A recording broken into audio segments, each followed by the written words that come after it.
सभी को प्रणाम। हम पढ़ रहे हैं वाग्मय उपासना समर्पण योग अध्याय 9 ऑडियो 28। पिछले स्वाध्याय में गुरुदेव हमें बहुत सुंदर समझा रहे थे कि असंतोष कब बढ़ता है। गुरुदेव ने समझाया और हर कोई अपने ज्ञान और संस्कार के आधार पर हर बात सोचते हैं, ये बात समझाई। अब यहाँ पर एक बात समझते हैं, जैसे कोई एक किताब है, उस किताब को 10 लोग पढ़ते हैं, लेकिन 10 लोगों की अंडरस्टैंडिंग एक ही किताब पढ़ के अलग अलग बनती है। क्यों? क्योंकि सबके चित्त पर अलग अलग संस्कार हैं और जिसका जो संस्कार जागृत और प्रबल होगा, किताब का वही हिस्सा उस मनुष्य को ज़्यादा आकर्षित करेगा, वहीं से लर्निंग मिलेगी। इसीलिए कहते हैं कि एक ही किताब को बार बार पढ़ना चाहिए। क्यों? क्योंकि हमारे भीतर सतरज तम है और चित्त के संस्कारों की जो गणना है ना, वो ऊपर नीचे होती रहती है। किसी टाइम कोई संस्कार, किसी टाइम कोई। तो हर बार जब हम किताब पढ़ते हैं तो हमारे चित्त का जो प्रबल संस्कार होता है उसके अनुसार हम किताब में से अपनी लर्निंग पिक कर लेते हैं। तो गुरुदेव हमको ये बात समझा रहे थे कि अब हमें जो है नकल करनी है। किसकी नकल करनी है? आत्म भाव में रहना है। तो जैसे मूवीज़ में सब लोग रोल प्ले करते हैं ना, ऐसे हमें आत्म भाव में रहना है, लेकिन अपने सारे रोल प्ले बहुत सुंदर तरीके से करने हैं। अब आगे गुरुदेव बता रहे हैं, दोनों पक्ष, जिस बात में दूसरा पक्ष जरा भी दुर्भावना नहीं रखता, वह बात भी अपनी मनमर्जी के ना होने के कारण दुर्भावपूर्ण दिखाई पड़ती है। दोनों पक्ष अपने अपने भ्रम को बढ़ाते हैं, गुत्थी उलझती है, तिल का ताड़ बन जाता है, भीतर ही भीतर नाना प्रकार के आरोप उठते हैं और असंतुष्ट मन लंगड़े लूले तर्कों के आधार पर उन आरोपों की पुष्टि करता चलता है। हम हमेशा अपने आप को प्रूफ करने लग जाते हैं, है ना। किसी के भावनाओं को तो समझ नहीं पा रहे और सामने वाले का भाव एकदम प्योर है अगर, लेकिन हमारे मन में अगर उसके प्रति कोई धारणा है, मान लो मैं सोच लूँ किसी के लिए कि ये चेतना अहंकारी है, तो वो कोई भी अच्छा काम कर लेना, मुझे उसमें अहंकारी दिखाई पड़ेगा हर काम में, क्योंकि मैंने स्ट्रांग प्रबलता से अपने भीतर धारणा बना रखी है। तो उनका अच्छा कार्य भी अच्छा नहीं दिखेगा, बुरा दिखेगा, खराब दिखेगा। तो कार्य अपने ऊपर ही करना है, किसी के ऊपर नहीं। और जैसा गुरुदेव ने पहले बताया था, अगर किसी का कोई दोष दुर्गुण दिख रहा है तो अपने भीतर चले जाओ, उसका हमारे चित्त पर निश्चित रूप से असर है। आगे लिख रहे हैं, इस प्रकार काल्पनिक दोषों का जमकर दूसरे व्यक्ति में दिखाई पड़ने लगता है। यह काल्पनिक रचना कभी कभी तो बिल्कुल बेबुनियाद होती है, कभी कभी उसमें थोड़ा बहुत तथ्य भी होता है, जिसे देखकर आश्चर्य करना पड़ता है कि इतने छोटे से कारण को लेकर क्यों इतना बड़ा विश्व वृक्ष उत्पन्न हो गया। तो आज हम एक नए सिरे से जीवन शुरू करते हैं। गणपति का दिन है ना, और गणपति मतलब विवेक बुद्धि का जागरण, प्रसन्नता, हर्ष, उल्लास। तो आप अगर आज तक हमारे मन में किसी के लिए कोई धारणा हमने क्रिएट कर रखी है और उसके चक्कर में किसी के दोष दुर्गुण दिखाई दे रहे हैं, तो उन सबको इरेज कर दीजिए नए सिरे से। सबको एक प्लेन स्लेट मान लीजिए और भाव कीजिए कि सब लोग एकदम प्योरेस्ट फॉर्म में हैं, पवित्र हैं। अब नए तरीके से जीवन जीना शुरू करेंगे और किसी के दोष दुर्गुण दिखाई पड़ भी रहे हैं तो पहले अपने अंदर जाके देखेंगे कि हमारे चित्त पर तो ये संस्कार नहीं है, क्योंकि वो कल्पना भी हो सकती है, सामने वाले में ना हो शायद वो बात, राइट। अब जैसे मान लो मैं ये स्वाध्याय कर रही हूँ और कोई मुझे, मैं एग्जाम्पल दे रही हूँ यहाँ पर, कोई पर्सनल पे कांटेक्ट करे और मैं रिस्पॉन्ड ना कर पाऊँ, भाव मेरा प्योर हो, लेकिन किसी कारणवश ना कर पाओ, कई बार मिस हो जाता है, भूल जाते हैं, है तो शरीर में, कई बार काम ज़्यादा होता है, छूट जाता है, और सामने वाली चेतना ये मानने लगे कि भाई ये लेडी तो बहुत अहंकारी है। तो क्या हुआ? मुझे तो पता भी नहीं चला, खबर भी नहीं लगी, लेकिन आपने अपने मन में कल्पना का एक वृक्ष खड़ा कर लिया और उसके आधार पर अब आपके सारे निर्णय होंगे। उस एक छोटे से बीज से इतनी बड़ी धारणा क्रिएट हो जाएगी मन में, बार बार, हर बार जब भी कोई काम आएगा, अगर कोई भी ऑडियो सुनोगे तो मन में आएगा, अरे पर्सनल पे तो देखो कितना अहंकार है। मैंने एग्जाम्पल लिया, सहज एग्जाम्पल, है ना, लेकिन ऑडियो में कैसी बातें करते हैं। तो ऑडियो में तो गुरुदेव को पढ़ रहे हैं, राइट। और ऐसा नहीं है कि अपने अंदर मैल नहीं है, शरीर भाव में है, तो कुछ कमियां होती हैं, धीरे धीरे उन पर कार्य किया जा रहा है स्लोली।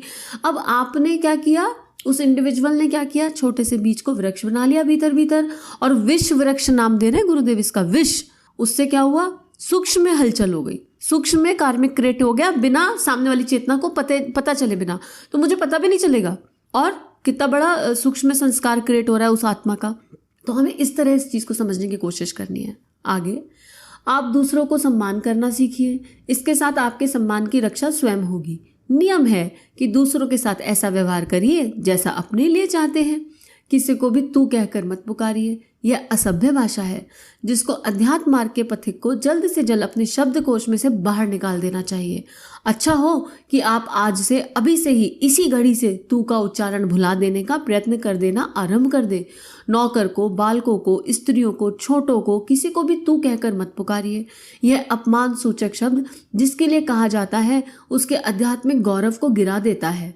वैसे तो आप शब्द ही सबके लिए ठीक है, पर अधिक से अधिक यह ढील रखी जा सकती है कि तुम शब्द का प्रयोग कर लिया जाए।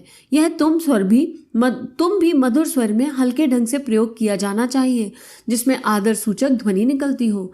जब उस बात को नरमी के साथ कहा जा सकता है और उसका प्रभाव भी अधिक होता है, तब नाराज होकर अपना खून सुखाने, दुर्गुण बनाने और दूसरों को चिढ़ाने की मूर्खता करने से क्या फायदा होता है, हम यह नहीं समझते। यहाँ पे मैं एक एग्जाम्पल दूंगी अपनी लाइफ का।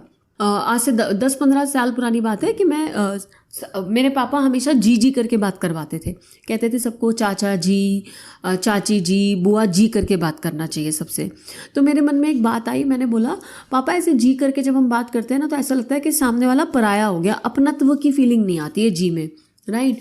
लेकिन टाइम के साथ मैंने फील किया कि जब हम जी संबोधन लगा के बात करते हैं तो एक जो है सम्मान की एक रेखा खिंच जाती है।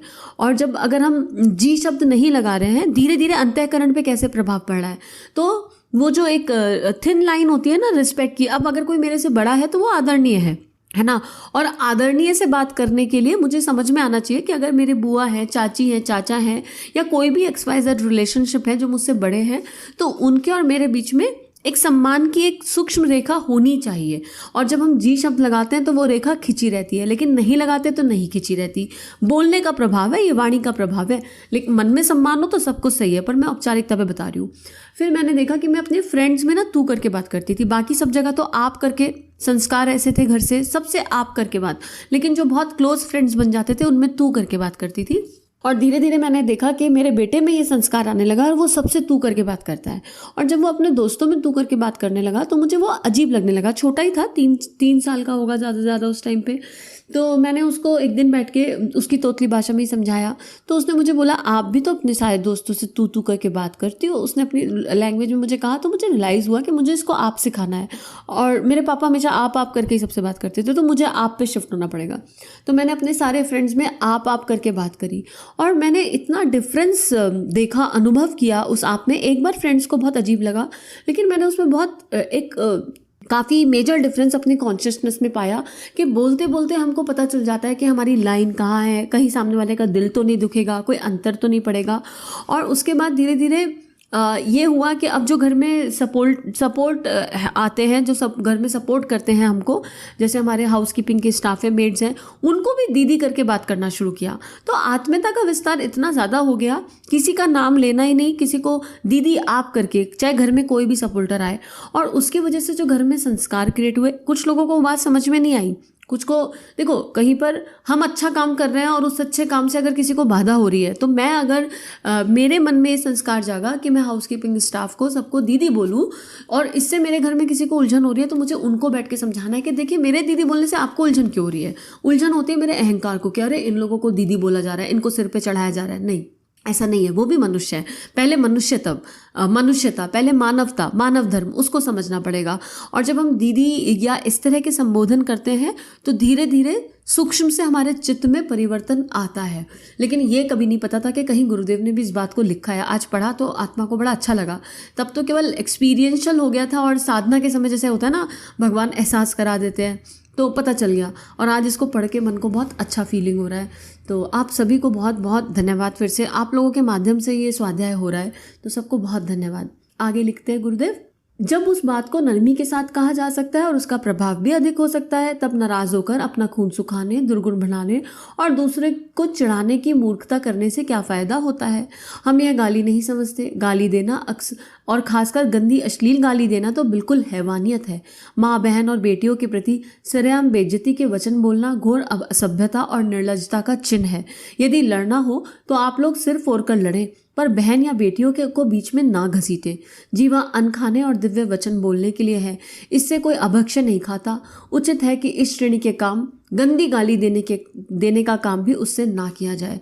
और बहुत टीस उत्पन्न होती है अगर आपको कोई इस तरह की गालियाँ देता है तो अंतर आत्मा, मतलब सिर फोड़ के आप शारीरिक रूप से किसी को दुख पहुंचा दो तो वो दुख उतना बड़ा नहीं है जितना हम इस तरह की लैंग्वेज यूज़ करके सामने वाले के चित्त को दुख पहुंचाते हैं। तो अगर हमारे अंदर ये गंदी आदत है और अगर हम इस तरह की गालियाँ, असभ्य भाषा का प्रयोग करते हैं, चाहे किसी भी परिस्थितियों में करें, हमें अपने आप को चेक करने की आवश्यकता है कि हम कहाँ हैं और किस श्रेणी में हैं। और आपको आइडिया नहीं है कि इस सब से कितने सूक्ष्म संस्कार क्रिएट होते हैं, कितना बड़ा कार्मिक। क्योंकि किसी को फिजिकल हार्म, 3 तरह कुछ नुकसान ऐसे हैं जो कभी किसी को जानबूझ के नहीं पहुंचाने चाहिए। किसी को कभी फिजिकली हार्म नहीं करना चाहिए, मेंटली हार्म नहीं करना चाहिए, इमोशनली और फाइनेंशियली कभी किसी को, और किसी की सामाजिक प्रतिष्ठा, ये सब चीज़ों में ना कभी किसी को दुख नहीं पहुंचाना चाहिए। और जब हम किसी को इस तरह की असभ्य गालियाँ देकर बात करते हैं तो आप उसकी आत्मा को छलनी कर देते हैं, बहुत तकलीफ पहुँचाते हैं। तो हर कोई उस तकलीफ से ऊपर उठ सके ज़रूरी नहीं है, तो वो आत्मा भी बदले में हो सकता है आपसे चिल्ला के लड़ ना सके, लेकिन सूक्ष्म से तो आपके लिए फिर अच्छी वाइब्स नहीं डालेगी। तो कार्मिक क्या क्रिएट कर रहे हैं इसका हमको आइडिया नहीं पड़ता। तो आइए आज गणपति के इस पावन पर्व पर संकल्प लेते हैं कि अगर हमारे भीतर हमारी जीवा असभ्य बोलती है, असभ्य बात करती है, हम भी तू तड़ाक करके बात करते हैं, तो हम विसर्जन करेंगे इस गंदगी का। इस गणपति का अभ्यास करेंगे और विसर्जन के दिन इस गंदगी का विसर्जन करेंगे भीतर से। और ये जीवा हमेशा मीठा बोलेगी, ऐसी वाणी बोलिए मन का आपा खोए, औरन को शीतल करे आपहु शीतल होए। इस भाव के साथ आज का स्वाध्याय समाप्त करते हैं। सभी को फिर से बहुत बहुत सारी मंगल कामनाएं, सभी को बहुत सारी शुभकामनाएं, सभी को अनंत अनंत आभार, सभी को प्रणाम। हमारे YouTube चैनल को सब्सक्राइब करें और बेल आइकन को दबाकर ऑल पर क्लिक करें ताकि नोटिफिकेशंस आपको मिलती रहें।